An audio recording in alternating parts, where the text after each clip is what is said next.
Dummy Switch Pod. Yes, Uh, sir. a happy podcast. A happy podcast. Well, at least I can say that for myself. How are you, Chris? No, I'm good, Coders. I'm also happy. So you can lump me in that happy group. Yeah, a good Bok performance.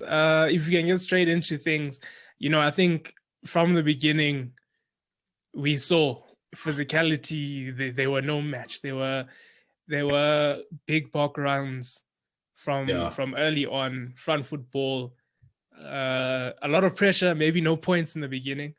yeah, Scotland coming away with the first points after that Dwayne van der Merwe break, but I think sort of after that it was the switch was on. yeah. I think.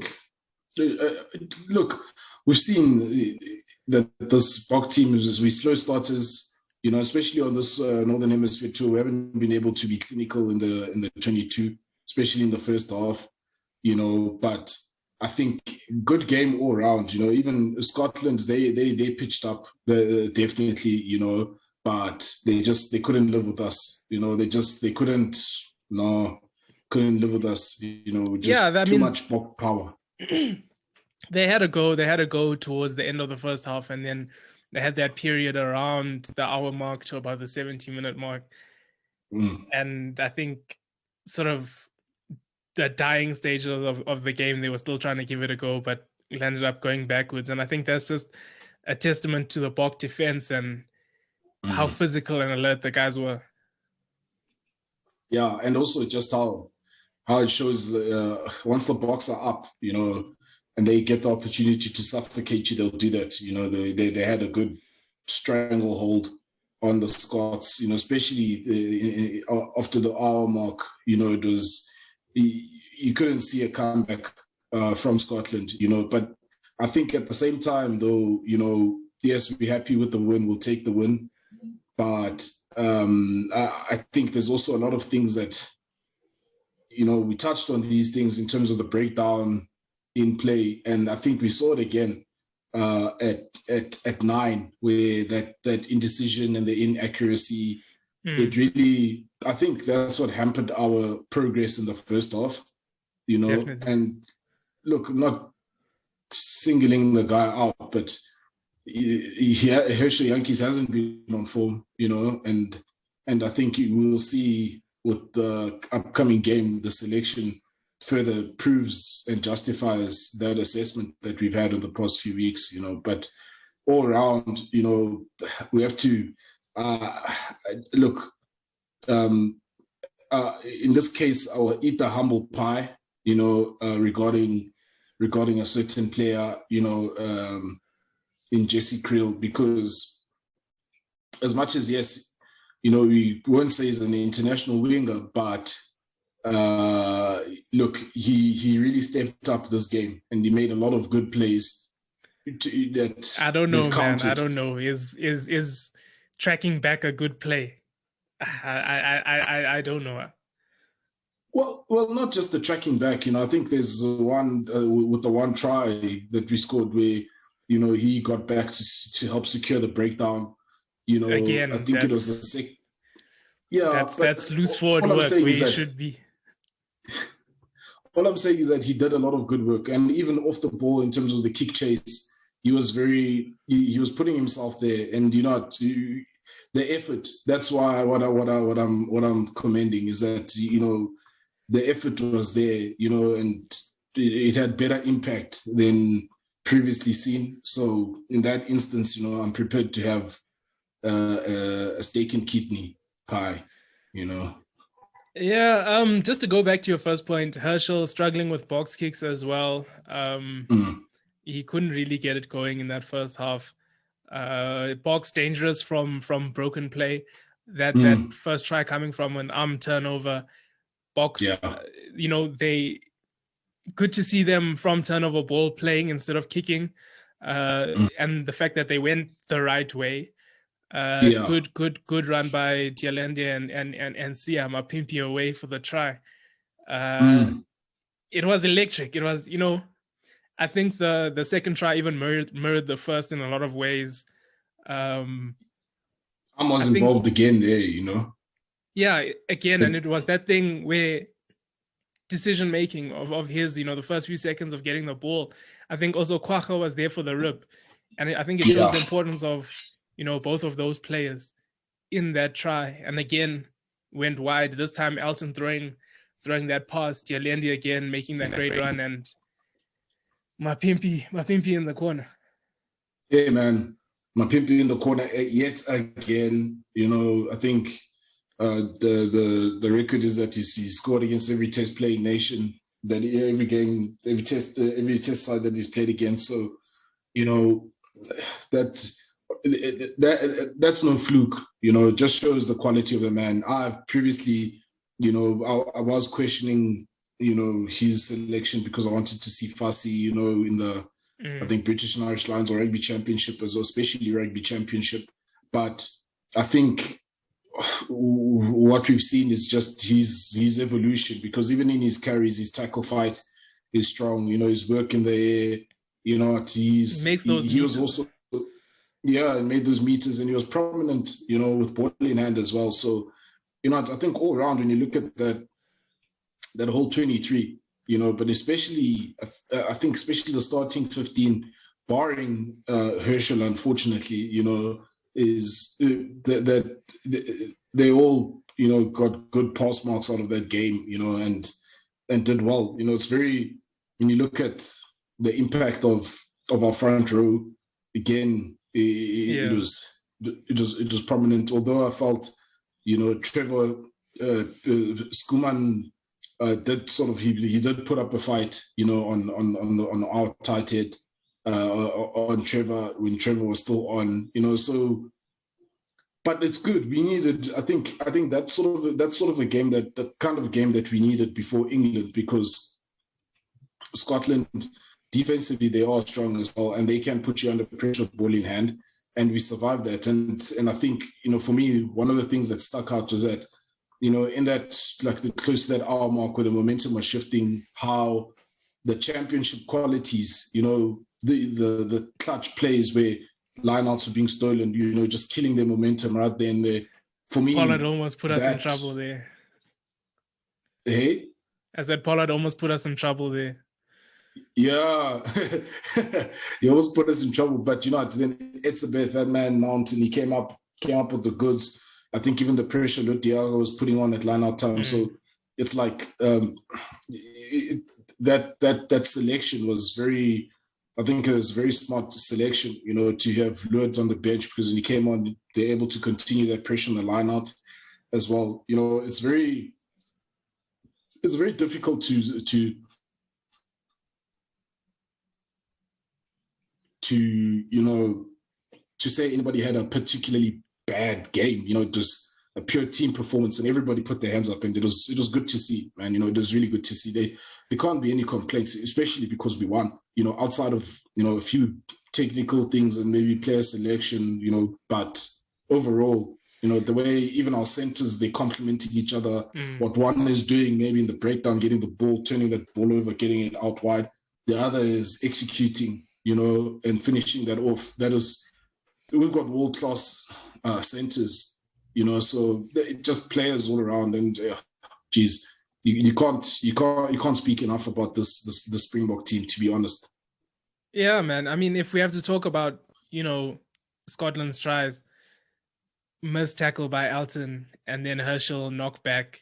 But I mean, Herschel, I feel like, you know, it's unlucky for him. You know, when you are feeling that pressure, that's when these types of errors tend to mount up, end up with a try assist. I think also we are caught narrow on defense with the second try, but I mean, it is what it is. Really, maybe could have done better in cutting off or leaving the man. But again, that's if we're it's nitpicking to go back to 2 moments in the whole game, because I really feel that once they turned that switch, it was game over. Yeah, no, really, I completely agree with you there. You know, we can nitpick if we want to, you know, every single. I think it's just all it is just adjustments, you know, especially that second try, just adjustments in actually in counting the numbers and decision making on who to rush up onto. I think that was really maybe the only point of difference there. Things that they can and will fix. I can say Vili maybe had a better outing than his last couple of outings when he was playing. So good on him. But again, it's that thing of Steyn comes on and has more of an impact.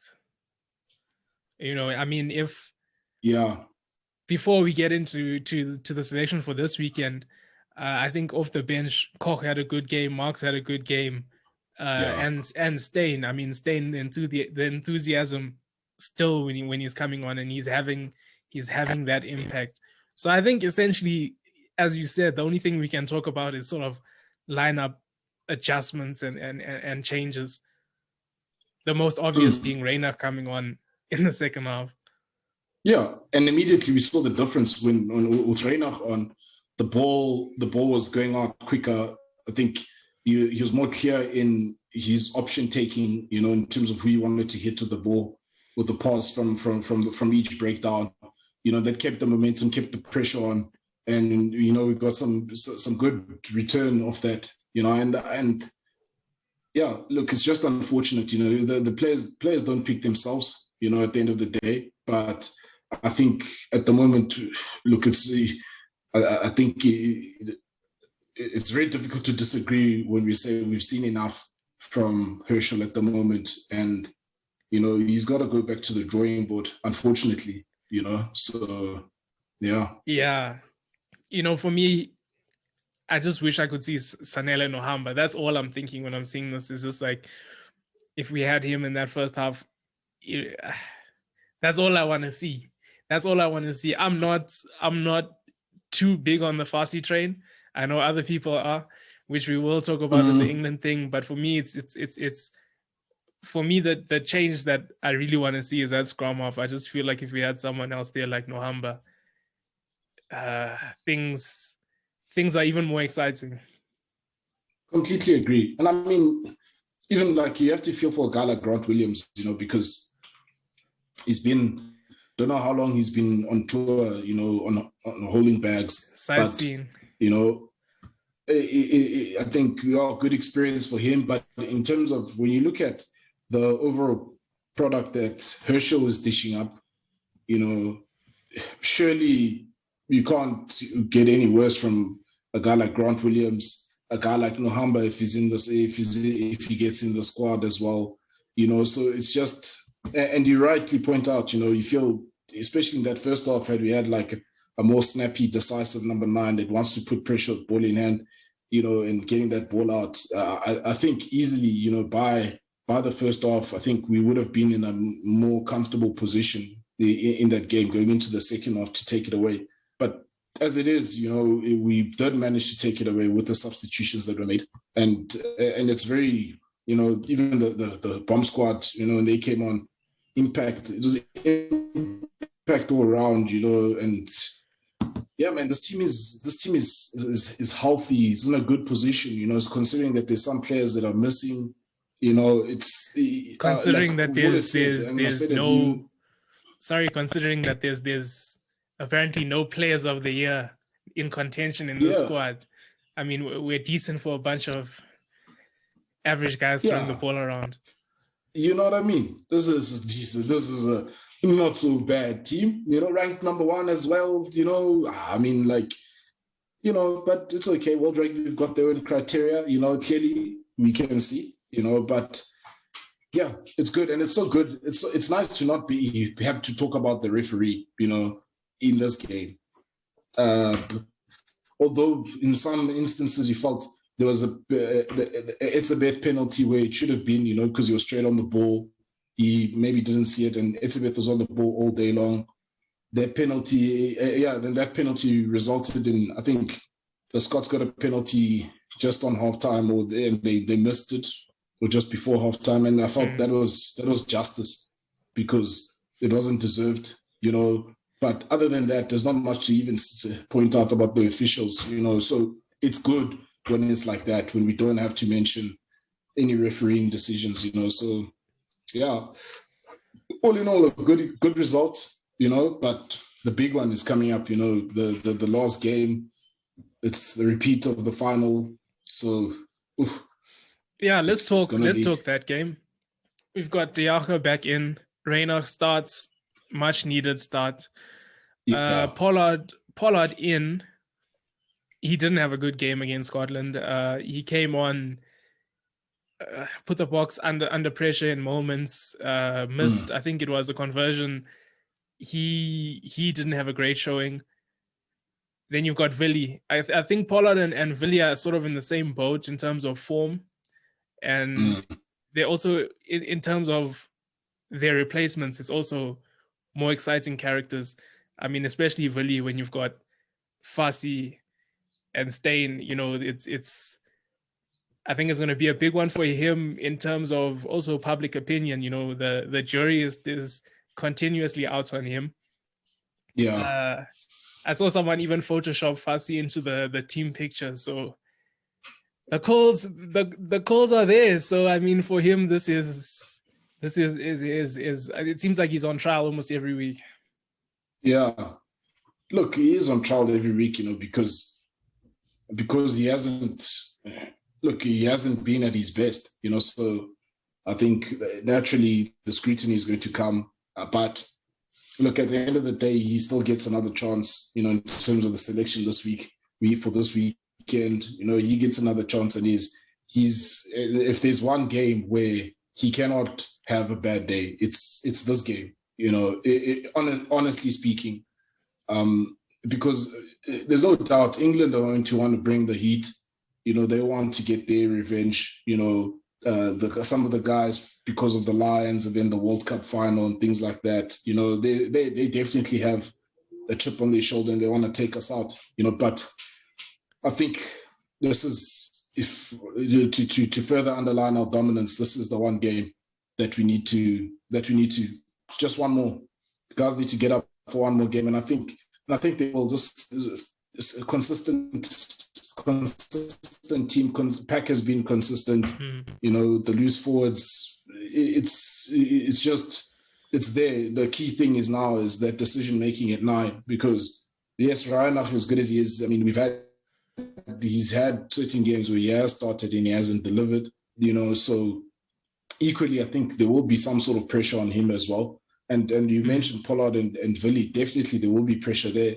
You know, but all in all, I think we should be able to contain these guys, but it's going to take another effort, because you know the English have got a very good attack, very sharp attack. They know how to move that ball around, you know, and take advantage of any space that's offered, you know, any missed tackles. So definitely, I think they have to step it up again from Scotland. I feel like the Wales game started somewhere, and there was a step up definitely for Scotland. And now it's got to be the last step up, and it's got to be a big one. We need to really roll these guys over, you know. Yeah, one more week and back to the families. So I mean, hopefully these guys can, you know, I think they will be in good spirits, especially in this game, especially coming 2 wins last game. And it's a big occasion. This is essentially what it's a marquee game. It's a marquee game. England end of year tour. It's almost it's where guys have made their name for themselves and made their Bok careers, and I mean, it's just that opportunity for someone else to do it in this game. Yeah, I mean, if you think historically, you think Habana, and he's made his debut, first touch. Yes, okay, it wasn't a win, but first touch, got to try. There's that Loazinvovo try in 2010. You know, he ghosted through the defense. You know, there's been some historic drop goals that have gone on there. You know, there's been a historic 53 result. You know, we've also had a historic loss against us. You know, but I don't think to be not to be arrogant or overly confident, but I don't think that this England team, especially this pack, and especially because some of the guys in their pack, they wouldn't have played against the Springboks, you know, so I don't think that they are fully aware of what's coming, as much as even if they have Matt Proudfoot as their forwards coach, you know, a coach can only take you so far, you know, as an individual. Those guys, yeah, This is going to be a cracker of a game. This one is going to be a cracker. You know, the Scotland one. You know, I thought it was going to be an exciting game. It was. You know, the tries that we saw, but even just the general play. But this one is going to be right up there. You know, it's going to be right up there, and I expect. I even feel that the Boks can shut these guys out and keep them tryless. You know. I don't know about trialists, but all I'll say is I'm definitely taking it to Betway this weekend. So do me right, boys. Win me a couple of beers. Any closing remarks, Chris? No. Well, look, I think this weekend is like a super Saturday in terms of rugby. You know, the Bok game, that's definitely one that's of interest. You know, and then I think then the New Zealand-France game, I think everybody in the world has been licking their lips to see this French team go against the All Blacks. And I think they themselves, the French, have got something to prove, you know, and with the All Blacks coming off a loss against Ireland, you know, and just on that, I just wanted to note, you know, it's interesting to see how teams like Ireland and England, whenever they play against New Zealand and win against New Zealand, it seems as though that they have to play beyond themselves, you know. And, you know, a team like the Boks, you know, it's just to keep perspective and just to underline the way our team is on any day, you know, and even the New Zealanders know that on any given day, the Springboks can beat them. And even if the Springboks are not playing their best, you know, and that's, for me, that's heartening, you know, because... Yeah, I mean, sorry, there seems to be, like, I saw someone say that this is a sporting rivalry, Ireland versus the All Blacks. I think they've won 3 times in 100 years. So, I mean, that's hardly a rivalry. No, they're looking for something where there's nothing, you know. There's nothing there. I'm sorry. There's nothing there because, look, they consistency in our look.